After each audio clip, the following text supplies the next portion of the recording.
bem com vocês? Aqui é a Prof. Camila de Geografia e hoje nós vamos dar continuidade à região centro-oeste do Brasil, falando mais especificamente sobre a ocupação do espaço e sua integração regional. O interior do Brasil começou a ser explorado muito depois da ocupação da faixa litorânea, e a região centro-oeste passou por duas grandes fases de ocupação. A primeira ocorreu ainda lá no período colonial, no fim do século XVII, durante o ciclo de exploração do ouro. Já a segunda fase se deu nas décadas de 1950 a 1970, com a expansão industrial e o processo de urbanização dessa região. Assim, essa região assumiu um papel importante na organização espacial brasileira. Durante 2 séculos, essa região recebeu apenas grupos de jesuítas espanhóis, que subiram pelo Rio Paraguai, reunindo indígenas em missões para catequizá-los. Lembrando que por muito tempo, durante o período colonial brasileiro, essa região do centro-oeste ela se localizava em território espanhol e, posteriormente, a partir da ocupação dessa região, que o Brasil basicamente tomou conta dessa porção do território. No fim do século XVII, bandeirantes paulistas chegaram à região e descobriram ouro principalmente. Assim, fundaram os arraiais, que deram origem a cidades como, por exemplo, Cuiabá, atual capital do Mato Grosso. Nessa mesma época, surgiram as primeiras fazendas de criação de gado bovino, e com elas, povoadores vindos de outras áreas do Brasil. Os portugueses, temendo as invasões espanholas, fundaram diversos postos militares que se tornaram vilas mais tarde. E no início do século XX, a ocupação se intensificou com a exploração da erva mate e do café, além da construção da estrada de ferro noroeste do Brasil, ligando Bauru, no interior do estado de São Paulo, a Corumbá, no atual estado do Mato Grosso do Sul. Grandes levas de paulistas e mineiros migraram para essa região justamente para esses tipos de cultivos que estavam sendo praticados. E as cidades que já existiam cresceram e outras surgiram. Essa fase corresponde a uma verdadeira marcha para o oeste, quase aos moldes norte-americanos. Falando agora sobre os projetos de integração nacional. Para promover o crescimento demográfico e a integração do Centro-Oeste à economia do país,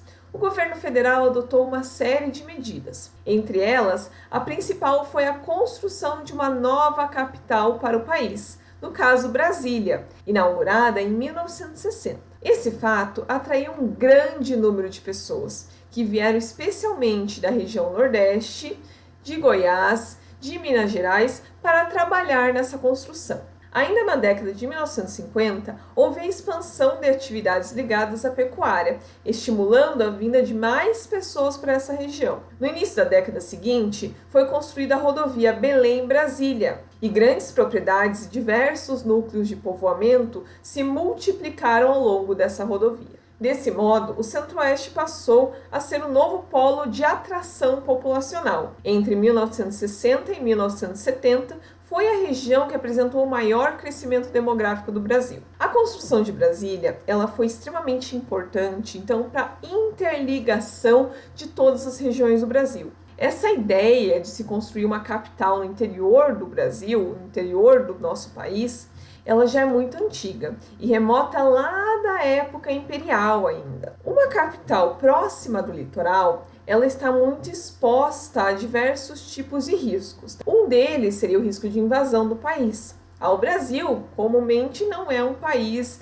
de muitas guerras, mas aconteceram ao longo da nossa história algumas delas, inclusive contra invasores do nosso país, como, por exemplo, a invasão holandesa no Nordeste, ou até mesmo a invasão francesa no Rio de Janeiro. E sendo a nossa capital no litoral, ela estaria propensa a esses tipos de risco. Além disso, a ideia de se transferir a capital para um local longe, certo? Quase que no meio do nada, no caso como Brasília, que foi construída no meio do cerrado, era também tentar evitar as convulsões nacionais, como, por exemplo, algumas revoltas ou alguns protestos que colocariam ali em xeque muitos dos políticos e também ali dos governantes, tá? Então não deixem de conferir alguns vídeos que eu vou deixar ali no Classroom e no card aqui em cima para vocês assistirem, para complementar toda essa ideia do povoamento no interior do Brasil. Agora, com relação à economia dessa região.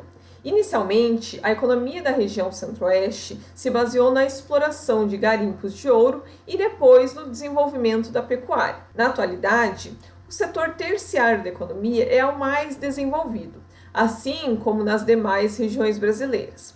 Entretanto, a agroindústria se destaca na região.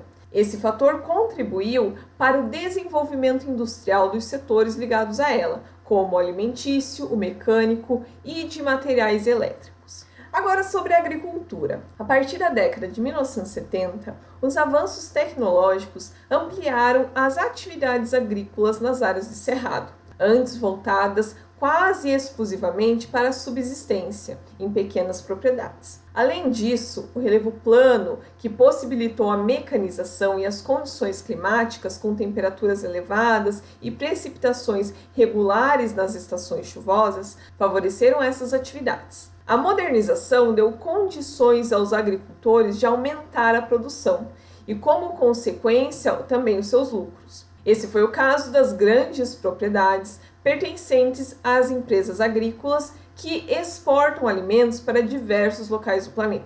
Nessas propriedades é cultivada principalmente a soja, que substitui a vegetação nativa do cerrado. Com a ampliação da agricultura comercial em toda a região, diminuiu-se as áreas das lavouras voltadas para a subsistência.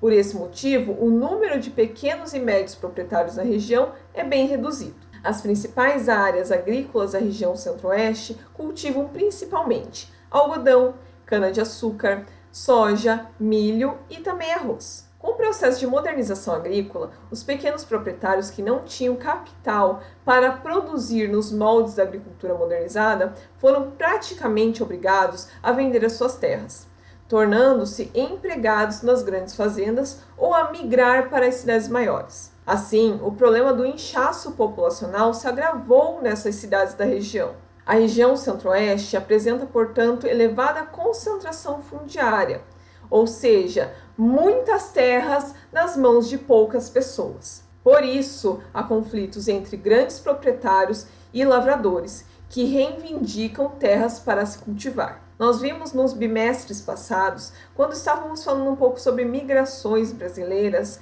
que muita gente, principalmente do sul do Brasil, do sudeste do Brasil, migraram para essa região centro-oeste. Por quê? Nessa época, lá da década de 70, 60, as terras nessa região estavam muito baratas. E com isso, pessoas que tinham certa quantidade de dinheiro aqui na nossa região e que não conseguiam comprar grandes propriedades de terra por causa dos altos preços aqui no sul do Brasil, acabaram migrando para essa região centro-oeste e posteriormente algumas também para a região norte, justamente porque os preços das terras nessas regiões estavam com preços muito mais baixos do que os praticados na nossa região. Agora sobre a pecuária. Desde o início do século XVII, a pecuária vem sendo uma atividade econômica de grande importância para a região centro-oeste, que tem o maior rebanho bovino do país, criado tanto do modo extensivo, ou seja, com o gado solto, ou intensivo, com esses animais presos, como é possível observar então no gráfico que nós vamos analisar agora.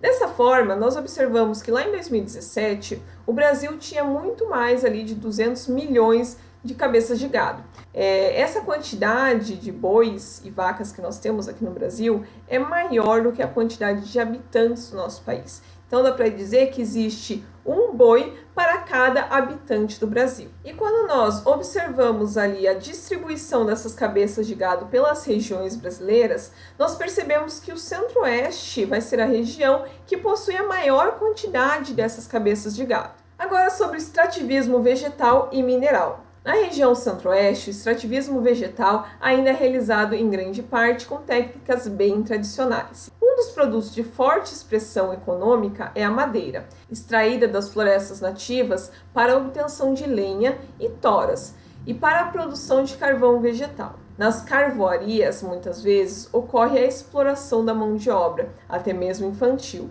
realizadas em jornadas exaustivas e em condições precárias. O Mato Grosso é o maior produtor de madeira do Brasil e, infelizmente, boa parte dessa madeira não é licenciada, não tem nenhum registro ambiental ali envolvido. Além da madeira, destacam-se a erva mate, o palmito, a castanha do Pará, o urucum, a Ipecacuanha, o Latex e a Piaçava. Já no setor de mineração da região centro-oeste, destaca-se o estado de Goiás. Níquel, amianto e calcário são os principais minerais explorados nesse estado. O calcário é explorado ainda em várias áreas de outros estados da região e também no Distrito Federal. Em Mato Grosso do Sul também há grandes reservas minerais. No maciço de Urucum, nós vamos ter formações de rochas antigas e se extrai uma das maiores produções nacionais de minério de ferro e manganês, escoadas pela hidrovia do Rio Paraguai. E no Mato Grosso destacam-se as reservas de ouro e diamante, que são exploradas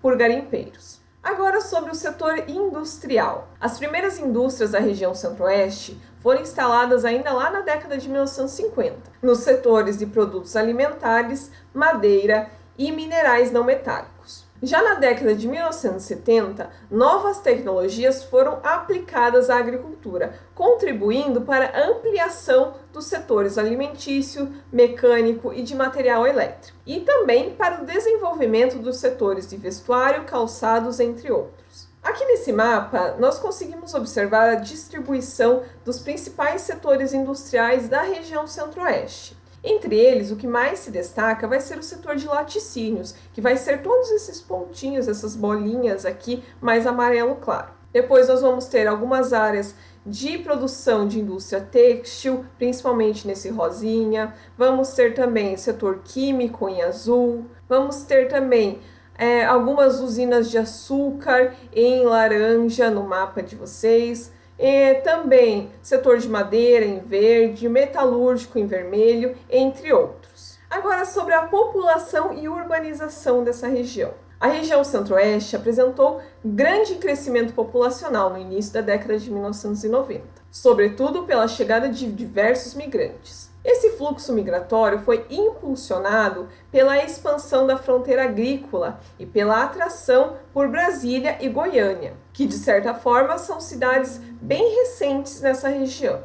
Apesar disso, essa região continua sendo a menos populosa do Brasil. A população da região centro-oeste, portanto, é formada pelos povos que migraram para a região, além também dos indígenas. De acordo com o censo de 2010, a região é a terceira do país em número de pessoas autodeclaradas indígenas, atrás das regiões Norte e Nordeste. Nos últimos anos, a região registrou aumento da população urbana e, como consequência, do êxodo rural e da migração de brasileiros de outros estados. Nos últimos anos, a região registrou aumento da população urbana, como consequência do êxodo rural e também da migração de brasileiros de outros estados. Os problemas resultantes do aumento da população urbana são os mesmos das demais regiões: falta de moradia, ausência ou precariedade dos serviços públicos, como transporte, falta de coleta de resíduos sólidos e também de saneamento ineficiente.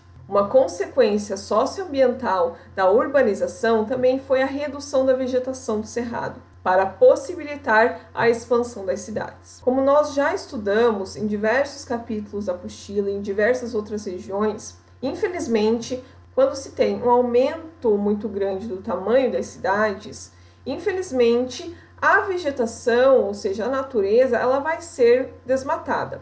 Da mesma forma como também para a abertura de pasto, para a abertura de novas áreas também agrícolas, a vegetação vai ser sempre a primeira a ser devastada. Goiânia, com aproximadamente 1,4 milhões de habitantes, é a única metrópole da região centro-oeste, e Brasília é uma metrópole nacional, conhecida por sua arquitetura avançada e por abrigar as sedes dos 3 poderes do governo federal.